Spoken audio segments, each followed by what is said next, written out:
Aconteció que entre tanto que Apolos estaba en Corinto, Pablo, después de recorrer las regiones superiores, vino a Éfeso. Y hallando a ciertos discípulos, le dijo: ¿recibisteis el Espíritu Santo cuando creísteis? Y ellos le dijeron: ni siquiera hemos oído si hay Espíritu Santo. Entonces dijo: ¿en qué pues fuisteis bautizados? Ellos dijeron: en el bautismo de Juan. Dijo Pablo: Juan bautizó con bautismo de arrepentimiento, diciendo al pueblo que creyesen en aquel que vendría después de él, y esto es, en Jesús el Cristo. Cuando oyeron esto, fueron bautizados en el nombre de Jesús, y habiéndole impuesto Pablo las manos, vino sobre ellos el Espíritu Santo, y hablaban en lenguas y profetizaban. Eran por todos unos 12 hombres. Y entrando Pablo en la sinagoga, habló con denuedo por espacio de 3 meses, discutiendo y persuadiendo acerca del reino de Dios.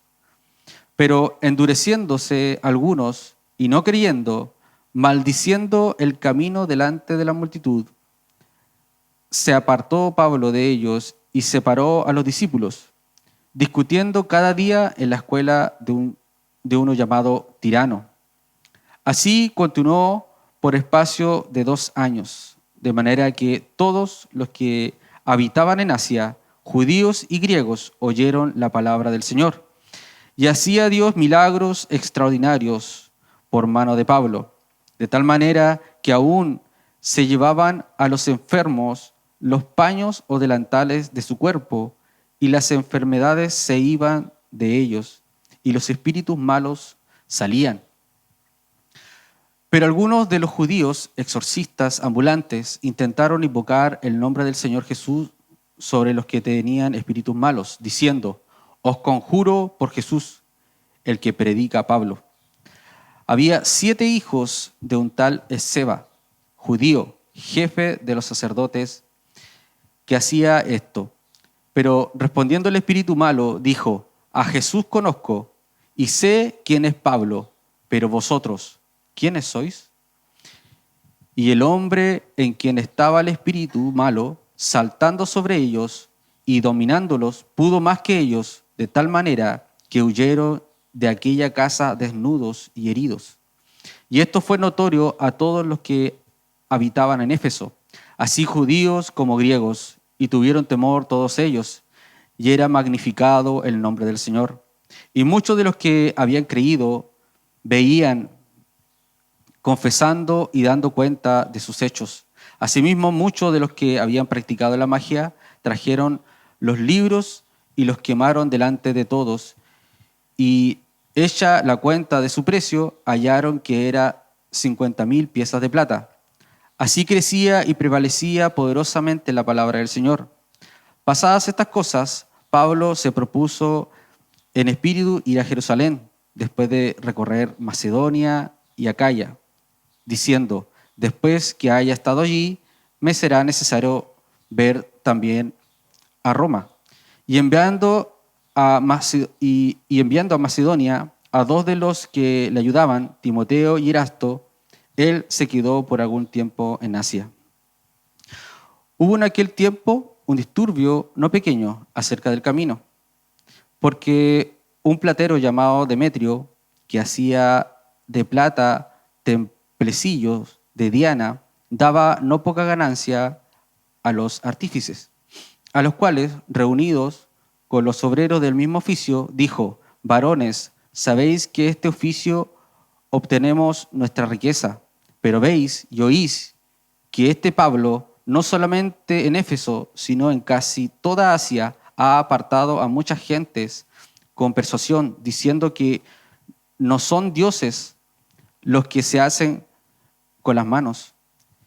Y no solamente hay peligro de que nuestro negocio venga a desacreditarse, sino también que el templo de la gran diosa Diana sea estimado en nada y comience a ser destruida la majestad de aquella a quien venera toda Asia y el mundo entero. Cuando oyeron estas cosas, se llenaron de ira y gritaron diciendo: grande es Diana de los Efesios. y la ciudad se llenó de confusión, y a una se lanzaron al teatro, arrebatando a Gayo y Aristarco, macedonios, compañeros de Pablo. Y queriendo Pablo salir al pueblo, los discípulos no le dejaron. También algunas de las autoridades de Asia, que eran sus amigos, le enviaron recado, rogándole que no se presentase en el teatro. Unos pues gritaban una cosa y otros otra, porque la concurrencia estaba confusa y los más no sabían por qué se habían reunido. Y sacaron de entre la multitud a Alejandro, empujándole los judíos. Entonces Alejandro pidió silencio con la mano, quería hablar en su defensa ante el pueblo, pero cuando le conocieron que era judío, todos a una voz gritaron casi por 2 horas, «Grande es Diana de los Efesios». Entonces el escribano, cuando había apaciguado a la multitud, dijo: «Varones efesios, ¿a quién es el hombre que no sabe que la ciudad de los Efesios es guardiana del templo de la gran diosa Diana y de la imagen venida de Júpiter? Puesto que esto no puede contradecirse, es necesario que os apaciguéis y que nada hagáis precipitadamente, porque habéis traído a estos hombres sin ser sacrilegios ni blasfemadores de vuestra diosa. Que si Demetrio y los artífices que están con él tienen pleito contra alguno, audiencia se conceden y procónsules hay, acúsense los unos a los otros. Y si demandáis alguna otra cosa, en legítima asamblea se puede decidir. Porque peligro hay de que seamos acusados de sedición por esto de hoy, no habiendo ninguna causa por la cual podamos dar razón de este concurso. Y habiendo dicho esto, despidió la asamblea. Amén. Oremos, hermanos. Padre nuestro, tú que estás en los cielos, rogamos, Señor, por tu Espíritu Santo, la iluminación, Señor, que podamos, Señor, comprender lo que nos quieres enseñar hoy día, Señor. Ayúdanos a oír, ayúdanos, Señor, a escuchar tu palabra, a recibirla, Señor, con gozo, con agrado. Y también, tu Señor, ayúdanos a poder, Señor, disfrutar de este tiempo donde tú, Señor, hablarás a nuestros corazones. Así que te lo pedimos todo esto en el nombre de Jesús. Amén. Bueno, mis hermanos, el título de este sermón de hoy es Dios tiene misericordia en Éfeso. Y bueno, antes de comenzar con la introducción, quisiera decirle que este sermón lo dividí en 3 partes. La primera parte de los versículos 1 al 12, le puse ahí por título Milagros extraordinarios que nos conducen a Cristo. Después el segundo encabezado le puse Satanás y su intento de imitar el poder de Dios, y el tercer encabezado es el Evangelio como una amenaza directa a los ídolos del corazón. Bueno, hermanos, como se les anticipaba en la Escritura, Pablo de Corinto ahora ha viajado nuevamente y se fue a la ciudad de Éfeso. Después de permanecer aproximadamente 1 año, hermanos, y medio en Corinto, una ciudad rica y estratégicamente ubicada, el apóstol Pablo inicia lo que conocemos como su tercer viaje misionero. Tras recorrer las regiones superiores de Asia, Pablo llega finalmente a Éfeso, otra ciudad de enorme influencia comercial, política y religiosa. Éfeso era ampliamente conocida por su impresionante arquitectura y en particular por su templo dedicado a la diosa Artemisa, o también conocida como Diana, considerada una de las 7 maravillas del mundo antigua. Ese templo no solo era un centro religioso, sino también un importante motor económico. Los artesanos fabricaban y vendían pequeños santuarios e imágenes doméstica de la diosa, que los fieles llevaban consigo en sus viajes. Los efesios se sentían profundamente orgullosos de su herencia religiosa y de las leyendas que rodeaban el culto a Artemisa. Pablo empieza a adquirir, obviamente, experiencia en esta ciudad durante su estadía, que se extendió cerca de 3 años aproximadamente. Pablo pudo percibir claramente en esta ciudad la urgencia de la necesidad del evangelio en aquella ciudad. La población estaba profundamente involucrada en idolatría, prácticas ocultistas y una marcada inmoralidad sexual. Nada de esto, nada nuevo bajo el sol. Tampoco es muy distinto lo que vemos en nuestra propia realidad contemporánea. Sin embargo, en medio de esta oscuridad espiritual, Dios, rico en misericordia, decidió intervenir soberanamente. Le plació al Señor enviar a su siervo Job, junto con otros colaboradores, para llevar la luz del Evangelio de Jesucristo a estas personas, a esta ciudad de Éfeso. Allí Dios manifestó su poder salvador de maneras claras, confrontando tanto el pecado visible como los ídolos ocultos en el corazón humano. Entonces, hermanos, vamos a comenzar con nuestra primer encabezado de los versículos del 1 al 12, milagros extraordinarios que nos conducen a Cristo. Pablo, en su paso por Éfeso, hermanos, vio la misericordia de Dios en distintos momentos en su estadía en esta ciudad. Dios realiza su primera gran obra de misericordia al encontrarse providencialmente Pablo, ¿cierto?, con estos hombres, los 12, como dice el versículo 7, que se hallaban como ovejas sin pastor. El texto no explica cómo Pablo llegó a conocer a estos discípulos y cómo llegó a conocerlos, pero sí nos deja claro para qué ocurrió este encuentro. Pablo inicia el diálogo con una pregunta directa y profunda y reveladora para estos discípulos. ¿Cierto? En el verso 2 dice Pablo, ¿recibisteis el Espíritu Santo cuando creísteis? Esta pregunta no solo examina la experiencia espiritual de estos hombres, sino que también pone de manifiesto una realidad que aún persiste hoy, el desconocimiento de la persona y obra del Espíritu Santo. Incluso dentro de las iglesias que se consideran doctrinalmente sólidas, muchos creyentes, incluyéndonos a nosotros, en algún momento podríamos haber reaccionado con desconcierto ante una pregunta como esta. Si usted, hermano, hace 10, 12 años atrás me hubiese hecho esta pregunta, ¿recibiste el Espíritu Santo cuando creíste? Yo lo hubiese empezado a mirar así como extraño, así, ¿de qué me está hablando, hermano? Porque tenemos que reconocer que dentro de muchas iglesias hay un desconocimiento sobre la obra del Espíritu Santo en el creyente y cómo participa activamente en la salvación de los pecadores. Ahora bien, este pasaje ha generado distintas posturas teológicas con respecto a la identidad espiritual de estos 12 discípulos. Algunos sostienen que sí eran creyentes, ¿ya? Y eso lo dice por la respuesta que le da estos hombres a Pablo.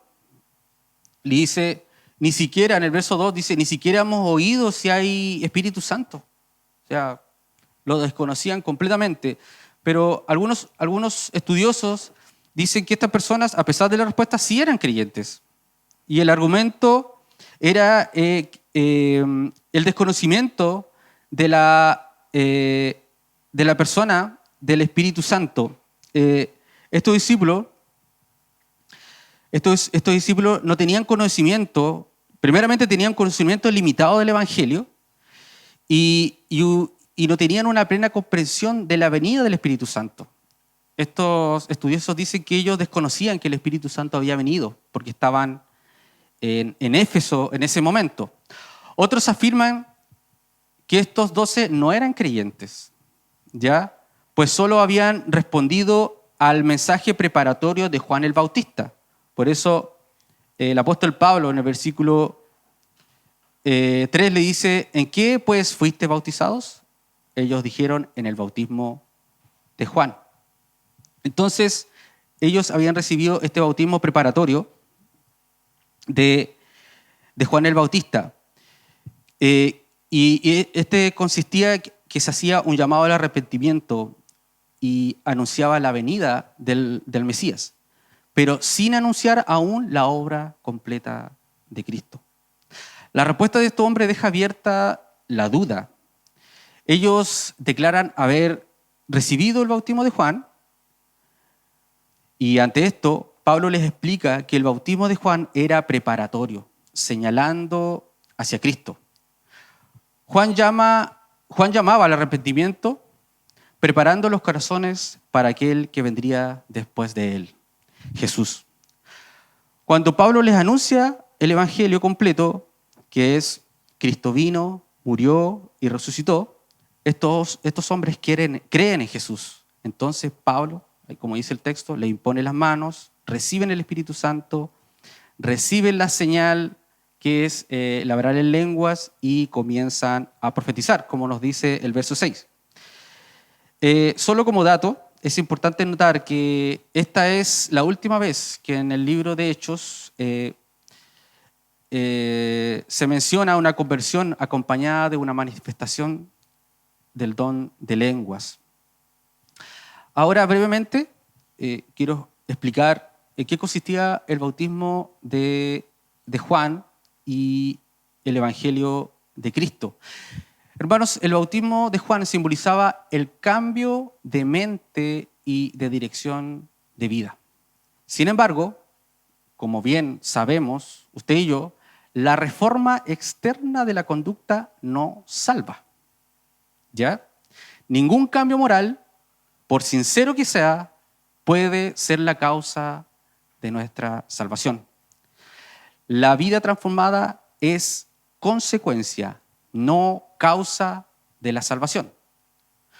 Cuando una persona pone su fe en Cristo, recibe el Espíritu Santo. Y el Espíritu Santo, y es el Espíritu Santo quien produce una nueva naturaleza que anhela agradar a Dios, como afirma las Escrituras. De modo que si alguno está en Cristo, nueva criatura es. ¿Se da cuenta que el orden es importante? De modo que si alguno de nosotros, ¿cierto? O cualquier otra persona que escuche el Evangelio, si alguno de nosotros está en Cristo, ¿cierto? Ha puesto su confianza en Cristo, nueva criatura es, ¿cierto? La nueva criatura es una consecuencia de la fe en Cristo Jesús. ¿Qué aprendemos de esto, hermanos? Bueno, dos cositas. Debemos asegurarnos, hermanos, de creer en el Evangelio verdadero. No existe más que un solo Evangelio y es vital conocerlo con claridad. Lo segundo, debemos tener certeza de que somos morada del Espíritu Santo. Como nos advierte Romanos 8, 9, dice, si alguno no tiene el Espíritu de Cristo, no es de Él. La evidencia no es una experiencia extraordinaria, sino una fe genuina en Cristo. La pregunta sigue siendo válida hoy. Y pregunto, ¿has puesto tu confianza únicamente en Cristo para tu salvación? Si la respuesta es sí, entonces el Espíritu de Dios mora en ti. Y Él mismo se encargará de transformarte de gloria en gloria. Ahora, hermano, esta transformación, cuando ya somos cristianos, somos discípulos de Cristo, comienza este proceso de transformación, de limpieza, ¿cierto? Al cual le llamamos santificación, esta limpieza interna, Pero esta limpieza interna, hermanos, no es pasiva. No es que estamos sentados y esperamos que el Señor nos limpie, ¿cierto? Sino que cuando somos cristianos tenemos que ser activos. Es decir, es un trabajo en conjunto con el Espíritu Santo. Y este trabajo de limpieza se hace diariamente, o deberíamos hacerlo diariamente, cuando usamos los medios de gracia, ¿cierto? Que son la oración, que es hablar con Dios, la lectura de la Escritura y la meditación de la palabra de Dios. A través de estos medios nosotros podemos santificarnos, pero tenemos que ser activos, diligentes, constantes, para ir perfeccionándonos y para ser más útiles cada día para nuestro Señor. Entonces, si alguno no tiene el Espíritu de Cristo, no es de Él. Entonces, hermanos, también no quiero dejar de mencionar, hermanos, que no todo mensaje que menciona a Jesús es un mensaje de salvación. Ya tenemos que tener cuidado con eso. Existen falsos evangelios que suenan atractivos, pero que finalmente condenan al pecador, porque desvían la confianza de Cristo hacia el esfuerzo humano. Todo sistema que propone una salvación cooperativa, donde el hombre ayuda a Dios, es, según Pablo, otro evangelio. Y está bajo maldición. La salvación es solo por gracia, hermanos, solo por medio de la fe. Y quisiera darles un ejemplo de un sistema de salvación que puede sonar muy bonito, pero es un evangelio para muerte. Y este es, no sé si usted lo conoce, hermano, el sistema de salvación, cómo puedo ser salvo, el sistema de salvación de nuestros amigos mormones, que están acá al lado. Y ellos, bueno, tienen la Escritura, pero también tienen otro libro muy importante para ellos, que es el libro del Mormón. Dentro de este libro, en el libro de Nefi, capítulo 25, versículo 23, ellos definen cómo las personas pueden ser salvas. Escuche lo que dice.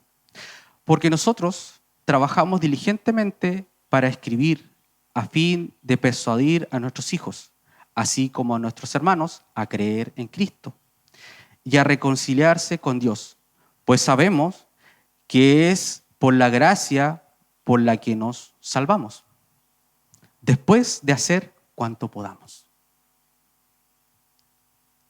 ¿Se da cuenta? Que está ahí oculto una obra. Después de que hagamos lo que podamos, viene la gracia. Ahora es, ¿cuánto tenemos que hacer para que la salvación empiece a ser por gracia? Entonces, este sistema de salvación es engañoso y condenatorio, porque por gracia sois salvos. ¿Qué dice la Escritura en contraste con este sistema de salvación? Por gracia sois salvos por medio de la fe, no por obras, para que nadie se gloríe. ¿Ya? La gloria le pertenece al Señor. Y este sistema de salvación le da gloria también al hombre. Entonces, es importante, hermanos, que identifiquemos cuál es el evangelio que estamos creyendo y en qué evangelio hemos depositado nuestra confianza.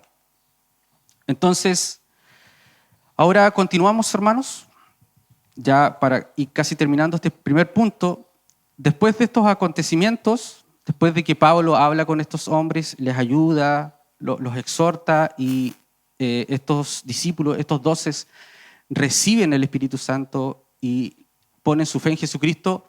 Después de estos acontecimientos, Pablo continúa predicando en la sinagoga, en el verso 8.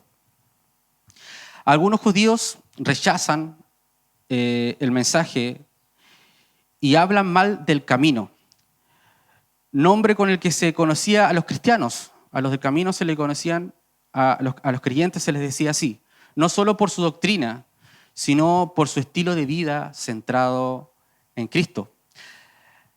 Me llama la atención, hermanos, cuando Pablo va a la sinagoga. De hecho, ya había ido antes, él ya había viajado antes a la ciudad de Éfeso. Y me llama la atención y me da también algo de vergüenza ver la valentía y la determinación del apóstol Pablo. Son notables. Pero, hermano, no es para desanimarse, ¿ya? No es para desanimarse. Pablo no era grande por su intelecto o habilidades naturales, sino porque servía con el mismo corazón de Cristo. La grandeza en el reino de Dios se mide por el servicio, no por el reconocimiento. Por eso Jesucristo dice, el que quiera ser grande en el reino de los cielos tiene que servir a su hermano, ¿cierto? Tiene que ser esclavo de su hermano. Para el Señor, esa es una persona grande en el reino de los cielos. Sin embargo, nosotros medimos de otra manera, ¿cierto? Medimos en base al reconocimiento personal y eso no le da gloria al Señor y tampoco nos hace personas más humildes. Pero cuando nos ponemos a disposición de nuestros hermanos como lo hizo nuestro Señor Jesucristo, eso nos mantiene humildes, nos humilla, ¿cierto? Y esa es la condición que deberíamos estar siempre, humillados bajo la poderosa mano de nuestro Señor. Dios respalda el ministerio de Pablo. ¿Con qué? Con milagros, si se fija en los versos 11 y 12. Y ahí el pasaje dice que incluso los pañuelos que habían tocado el cuerpo para sanar a los enfermos, estos pañuelos sanaban a los enfermos y también liberaban a las personas de posesiones demoníacas. Estas señales eran las credenciales apostólicas, como también la sombra del apóstol Pedro, también las personas se llegaban a la sombra de Pedro y también eran curados de sus enfermedades. Eso eran las credenciales, las señales del apostolado, que confirmaban la autoridad de Cristo, que Cristo le había otorgado a los apóstoles. Sin embargo, hermanos, aunque estos milagros son extraordinarios, difíciles de creer, nos gustaría presenciarlo, hubiese sido espectacular presenciar estas cosas. Sin embargo, hermanos, los milagros no eran un fin en sí mismos. ¿Ya? Nosotros en los evangelios vemos muchos milagros, vemos cómo el Señor sanó a muchas personas y vemos también cómo los apóstoles hacían los mismos milagros que su maestro. Estos milagros sanaban el cuerpo, pero no garantizaban la vida eterna. Podían prolongar la vida, pero no vencer a la muerte. Una persona podía ser sana de una lepra, pero lo podía matar otra enfermedad. No te hacía inmune, ¿cierto?, de que un apóstol o el mismo Señor Jesucristo te sanara de una enfermedad. Y eso, hermanos, hay un principio ahí que muestra lo vulnerable que somos y la necesidad de vivir en un contexto superior, de que en el ser humano, como dice Eclesiastés, hay eternidad en el hombre, de que el hombre fue creado para vivir para siempre con su Señor. Entonces, cuando usted se enferma o yo me enfermo, es una señal, es un recordatorio, somos frágiles. O cuando viene una enfermedad grave, eso también nos recuerda, voy a morir, voy a dejar este mundo en algún momento. ¿Estoy preparado para enfrentar al Señor? Eso es una obra de misericordia, el que el Señor estimule nuestra alma por medio de las enfermedades, por medio de las circunstancias difíciles. Entonces, los milagros no eran un fin en sí mismo, sino que mostraban la fragilidad del ser humano y apuntaban hacia algo mayor, ¿cierto? Como las las sanidades no podían vencer la muerte, sí hubo alguien que sí venció la muerte, y este fue Cristo. Solo Cristo venció a la muerte por medio de su resurrección. Y esa victoria es nuestra esperanza. En eso confiamos. Los milagros apuntaban hacia una sanidad más profunda, la del alma. Si usted lo lee con esos, los evangelios lo leen con esos lentes, como eran sanados los paralíticos, ahí quedaban. Ahí está el gozo de ser sanos, pero muchos de ellos eran sanos, pero rechazaban a Jesús. Porque las sanidades en sí mismas no salvan el alma. Solo el evangelio salva eternamente. Y en eso debemos confiar. Ahora pasamos a nuestro segundo punto. Satanás y su esfuerzo por imitar el poder de Dios, de los versículos 13 al 20. El testimonio de las Escrituras nos muestra cómo la misericordia de Dios se extendía poderosamente en Éfeso, a través de estos impresionantes milagros que a través de estas obras extraordinarias la gente terminaba creyendo en su evangelio y poniendo su fe en Jesucristo. Ya son medios para alcanzar la salvación. Todos estos acontecimientos extraordinarios ocurrían a la vista tanto de judíos como griegos. Y como resultado, el nombre de Jesús se había conocido por toda Asia. La palabra de Dios estaba obrando con poder, sanando enfermedades, expulsando demonios y derribando fuerzas espirituales que se oponían al evangelio, las cuales habían esclavizado a muchos mediante la práctica de magia y el ocultismo. Sin embargo, donde Dios obra con poder, Satanás también intenta imitar y falsificar la obra divina. Y aquí entramos a esta situación algo cómica y vergonzosa que experimentan estos exorcistas, que nos habla aquí la Escritura en los pasajes del 13 al 14. El texto nos introduce a unos judíos exorcistas ambulantes, entre los cuales se menciona específicamente a los 7 de Esceva. A los 7 de Esceva. Esceva es descrito, según los estudiosos, es descrito como un sacerdote, ahí en la Escritura dice, pero no hay evidencia de que él fuera legítimamente un sacerdote. No está su nombre dentro de los sumos sacerdotes, no existe con ese título. Más bien, dicen que parece haber sido un título autoimpuesto, utilizado, ¿cierto? Lo utilizó para ganar prestigio e influencia entre las personas. No es de todo claro en los versos 13 y 14, hermanos, quiénes son exactamente, si son exactamente las mismas personas los del verso 13 y 14. No nos dice claramente, y los estudiosos tampoco lo tienen claro. Pero lo que sí queda claro es que fracasaron estrepitosamente en su intento de expulsar un demonio. Estos hombres practicaban rituales mágicos, fórmulas religiosas, intentando imitar el ministerio del apóstol Pablo. Lo más grave es que invocaron el nombre de Jesús sin tener ninguna relación con él. Usaron el nombre de Cristo como si fuera una fórmula mágica, un amuleto espiritual, sin fe, sin arrepentimiento y sin autoridad espiritual real. Se pasaron 3 pueblos, no les importó y tomaron el nombre de Dios en vano. Por eso el demonio, ¿cierto?, le da esta respuesta, el espíritu maligno, de manera burlesca, irónica, para humillarlos. Les dice: a Jesús conozco y sé quién es Pablo, pero vosotros, ¿quiénes sois?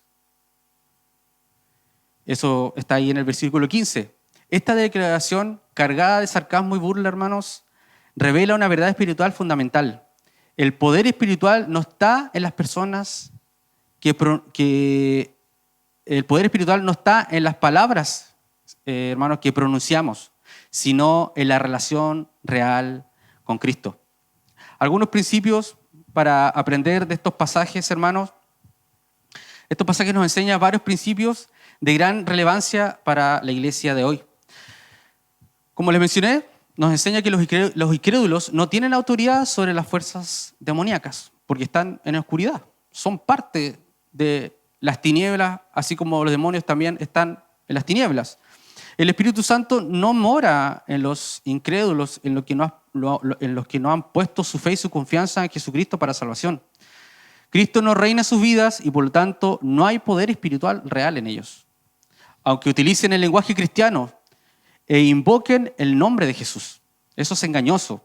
Que el Señor nos ayude a discernir si nos topamos con personas así, o charlatanes como le llaman algunos.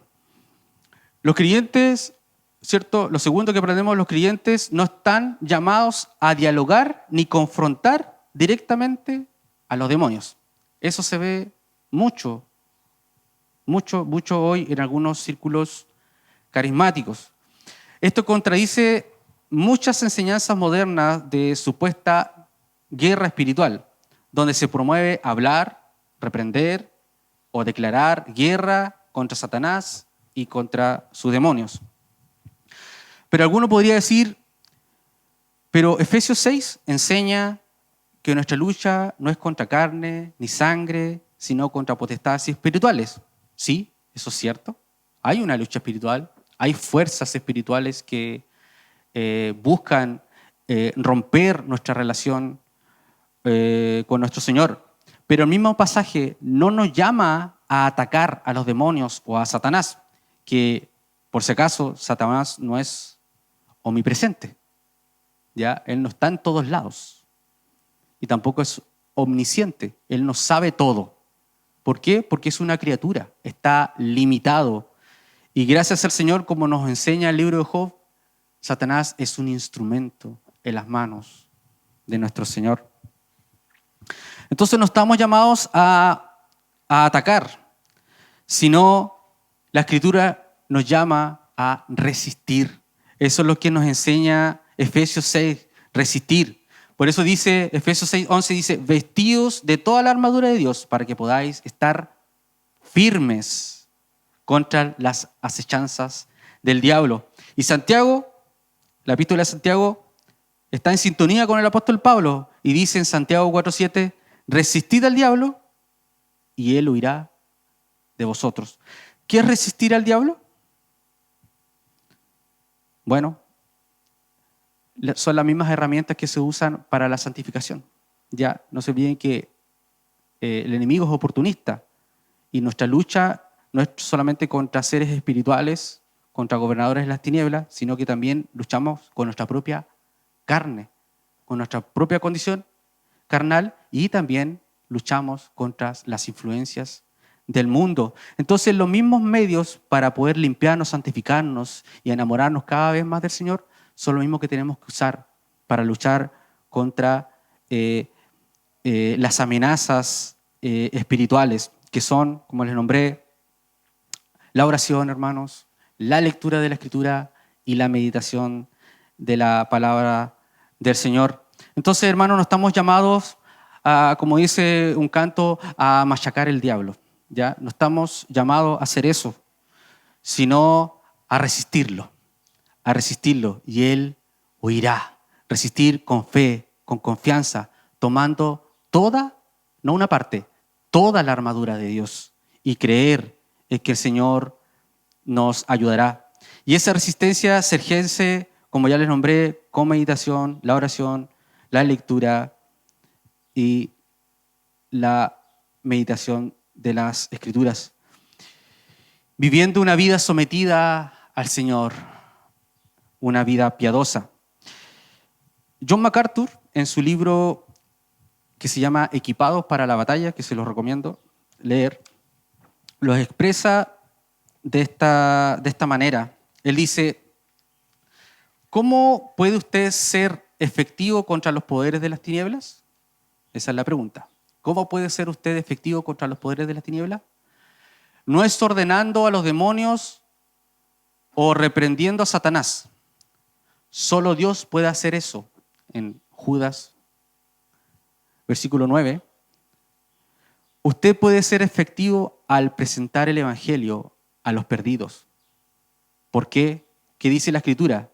La Escritura dice que el Evangelio es poder de Dios para salvación a todo aquel que cree. ¿Dónde está el poder? En el Evangelio, hermanos. En el Evangelio, en el poder de su Espíritu Santo. El Evangelio tiene poder suficiente, hermanos, para vencer cualquier fuerza que se ponga a Dios y a su pueblo. Entonces, en los versículos siguientes, los versículos del 16 al 20, ¿en qué terminó esta humillación? ¿En qué terminó la humillación de estos exorcistas? Bueno, el resultado de este intento fallido de los exorcistas fue una humillación pública. El endemoniado se lanzó contra ellos con tal violencia que huyeron desnudos y heridos. Este hecho causó temor reverente entre judíos y griegos y permitió contrastar claramente el poder auténtico de Dios y versus la falsificación humana y demoníaca o satánica. Paradójicamente, nuestro Señor siempre sorprendiendo y volándonos la cabeza cuando suceden cosas malas y trágicas. Paradójicamente, frente a esta situación bien dramática, frente a esta situación vergonzosa, frente a este episodio, Dios usó esta situación para glorificar su propio nombre, para que el nombre de Jesús sea reconocido. Dice que al ver esto, las personas que estaban ahí, los judíos y los griegos, muchos creyeron, porque quedaron sorprendidos por el poder de Dios que operaba a través de Pablo y de sus colaboradores. Muchos creyeron y comenzaron a confesar públicamente sus prácticas pecaminosas. El impacto del Evangelio fue tan profundo que quienes practicaban magia trajeron sus libros y los quemaron delante de todos. Eso nos dice aquí el versículo 19. Y el valor de estos libros ascendía a 50,000 piezas de plata, que son equivalentes a 50,000 días de trabajo de un obrero. Esto nos muestra cuán extendida y lucrativa era la magia y el ocultismo en Éfeso. Y al mismo tiempo, la profundidad del arrepentimiento genuino que produjo el Evangelio. Estos hechiceros tuvieron un verdadero convencimiento de pecado, hermanos, y los llevó a renunciar. Y esto fue tan genuino que estos libros eran tan caros, su valor era tan alto, de que ellos podrían haberlo vendido, pero en vez de eso, destruyeron estos libros de hechicería. Y eso era una señal de un verdadero arrepentimiento. En conclusión sobre este punto, hermanos, en estos versículos aprendemos que Dios gobierna soberanamente tanto en lo bueno como en lo malo. Y utiliza incluso los fracasos vergonzosos de los hombres para hacer avanzar su reino y glorificar su nombre. Como dice las Escrituras, según las experiencias de José, no sé si se recuerda a José, le pasaron las Kiko y Caco, le pasaron muchas cosas terribles de chiquitito, la pasó muy mal. El que no ha leído la historia de José, se la recomiendo para animarse, ¿ya? Para ver cómo Dios se mueve en estas situaciones paradójicas, ya que para nosotros no tiene una explicación, pero para Él sí, porque Él es un ser infinito y gobierna por sobre todo. Entonces, ¿cuál fue la conclusión que llegó José después de todos esos años de dolor y sufrimiento cuando se reconcilió con sus hermanos? ¿Cuál fue la conclusión? ¿A qué conclusión llegó José? Génesis 50:20 dice, vosotros pensasteis mal contra mí, mas Dios lo encaminó a bien. Quizás tú estás pasando algo terrible.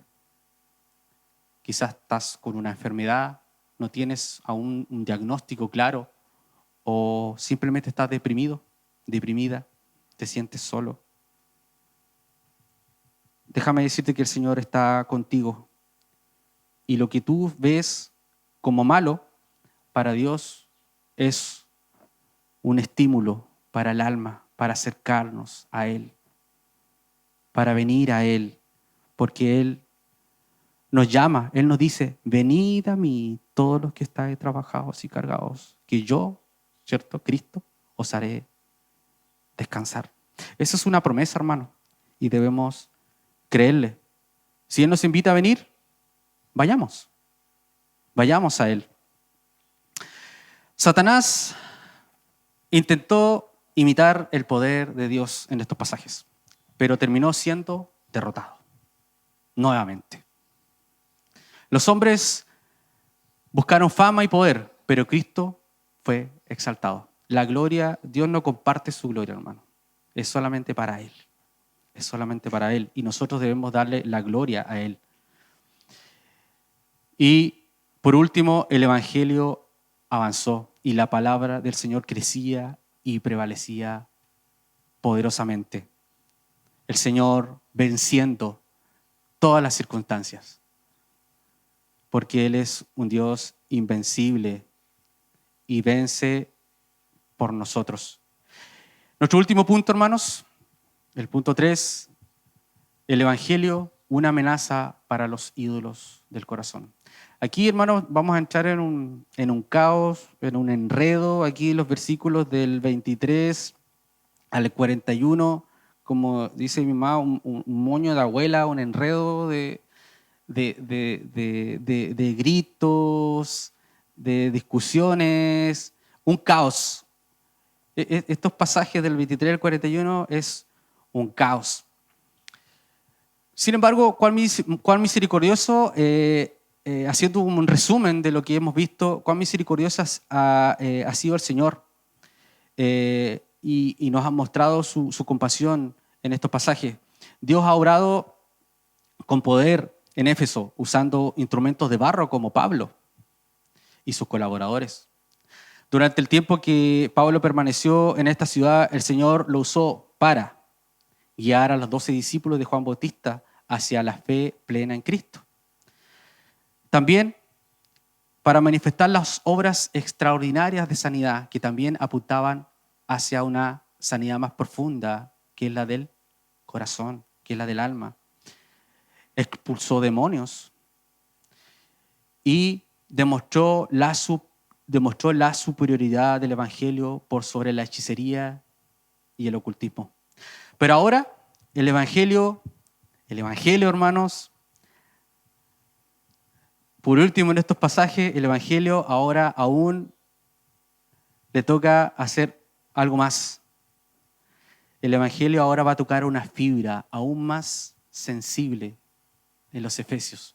Le va a tocar ahí el núcleo de la vida de los Efesios, que es su idolatría, que era central en esta ciudad por el templo que le comenté de su diosa Artemisa o Diana. Dios confrontaría directamente el corazón religioso, económico y cultural de la ciudad. El mensaje de Cristo amenazó a Diana. El mensaje de Cristo amenazó a Artemisa, la diosa de los Efesios.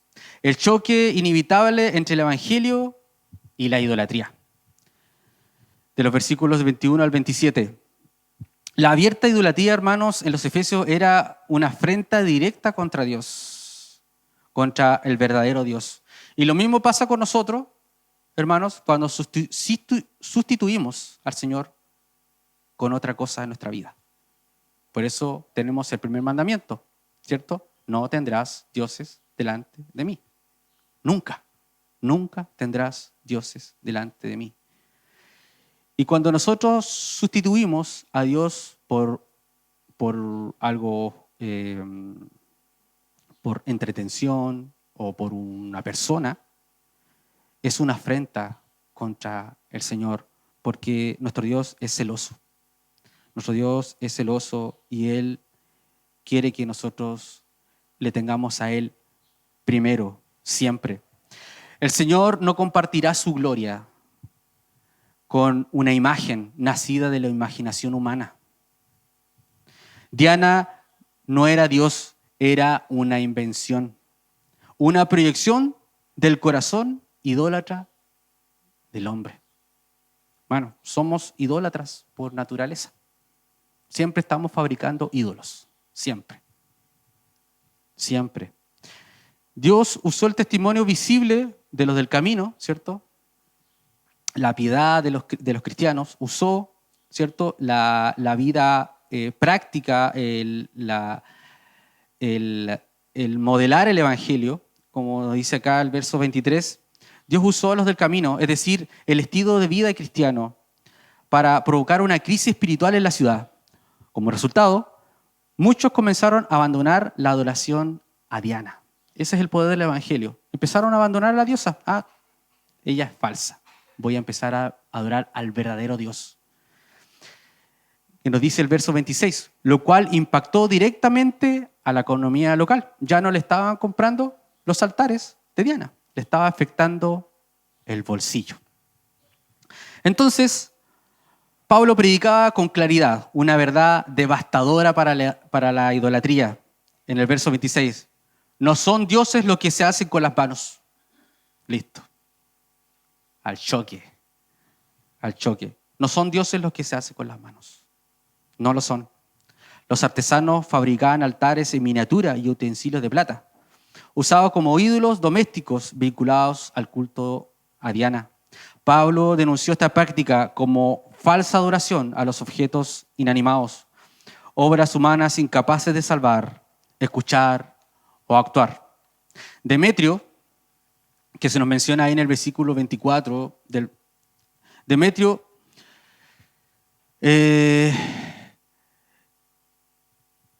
aquí aparece este hombre, un hombre común, con un nombre común de la época, pero un personaje clave. Aquí es donde cuando los intereses económicos se visten de celo religioso. Este hombre era platero, ¿cierto?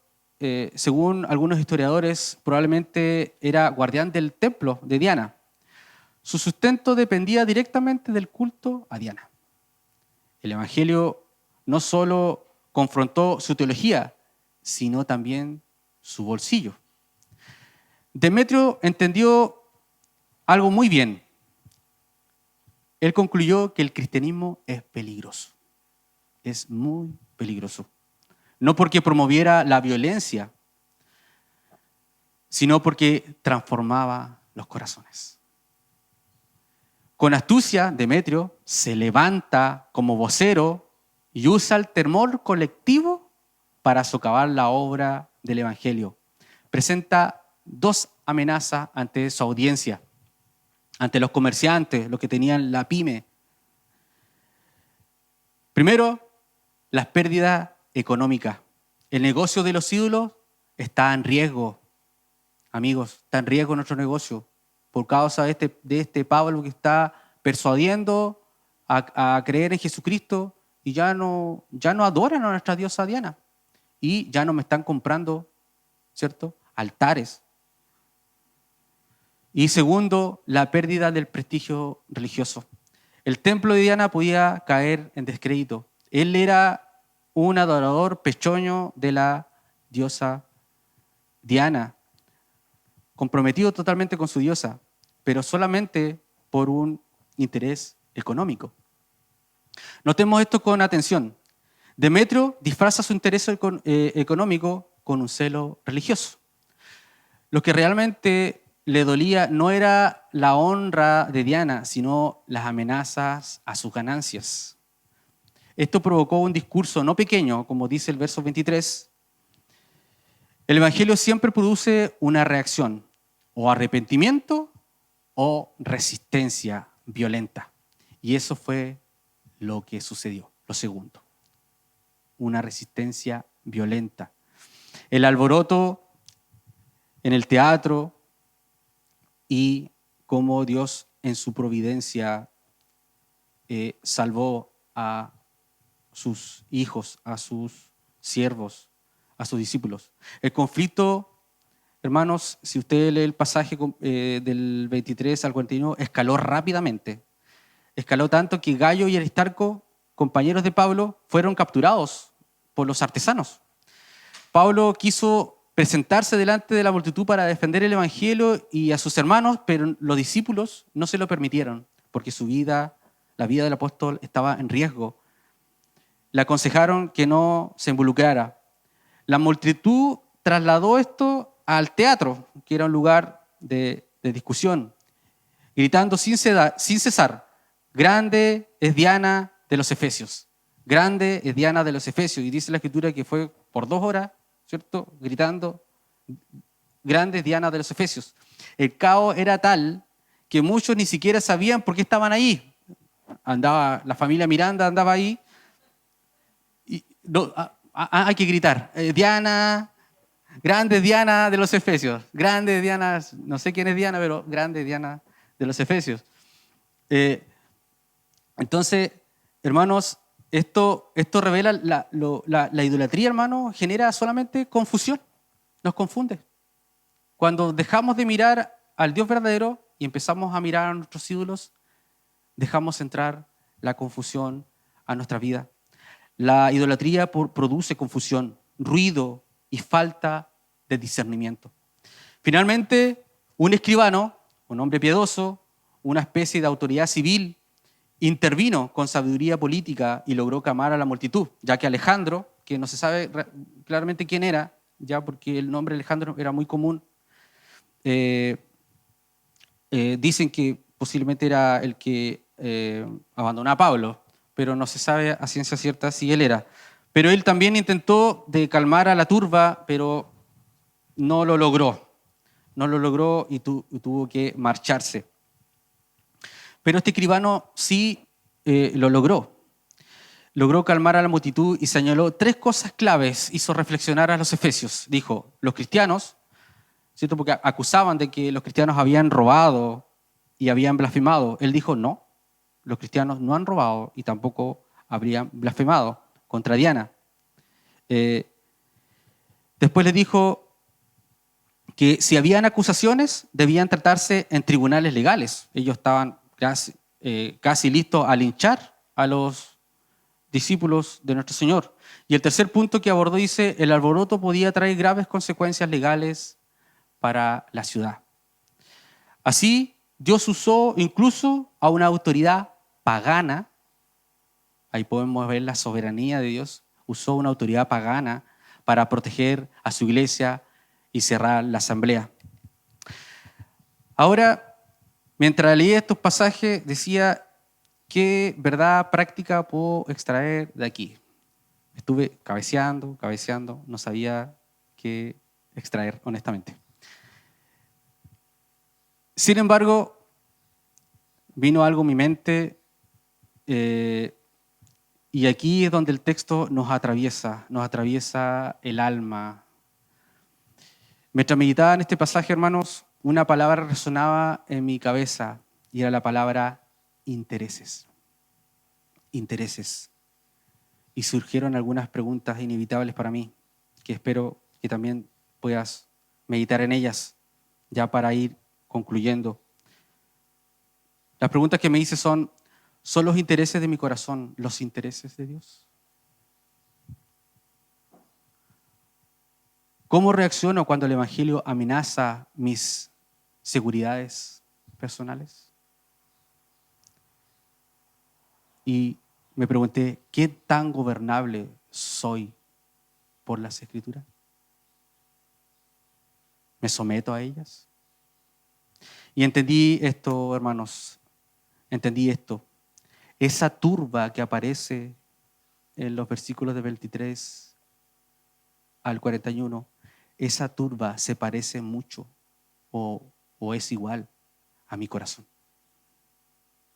a la actitud y la conducta de mi corazón. Mi corazón reacciona igual cuando la palabra toca áreas sensibles de pecado.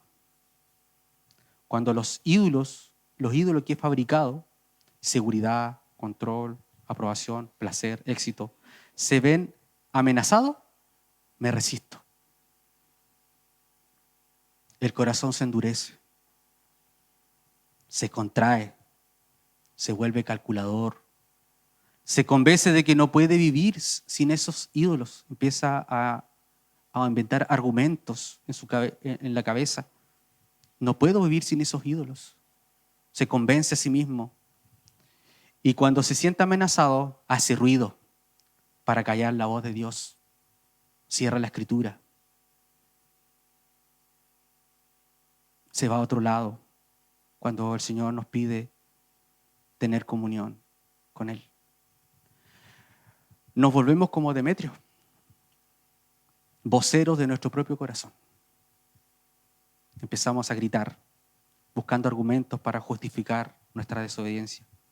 La escritura es clara y nos advierte, dice, engañoso es el corazón más que todas las cosas y perverso.